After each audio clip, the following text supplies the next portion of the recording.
Le cerveau humain est capable de stocker des milliards de souvenirs, plus que n'importe quel ordinateur. Mais la mémoire est sélective. 90% des informations perçues dans une journée sont effacées. La mémoire ne conserve que celles qui peuvent éventuellement être utiles. Il y a plusieurs types de mémoire. Une mémoire à court terme. On l'appelle la mémoire de travail. C'est une sorte de bloc-notes qui permet de retenir une information pendant peu de temps, mais pour un but immédiat. Par exemple, se souvenir d'un numéro de téléphone, le temps de le composer. Cette mémoire permet en moyenne de retenir 7 informations basiques pendant 2 minutes maximum. Il y a aussi plusieurs mémoires à long terme. La mémoire épisodique, celle qui permet de retenir des faits passés de notre existence, par exemple nos souvenirs d'enfance.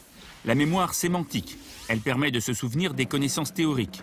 Par exemple, que s'est-il passé le 14 juillet 1789 ou dans quel sens tournent les aiguilles d'une montre. La mémoire procédurale, c'est la mémoire pratique, notamment des actions que nous avons apprises. Par exemple, comment fait-on du vélo? Enfin, la mémoire inconsciente, celle qui va nous conduire par exemple à choisir spontanément un produit au supermarché parce que nous l'avons vu dans une publicité. Comment fonctionne la mémoire? Les neurones communiquent entre eux par des signaux électriques et chimiques.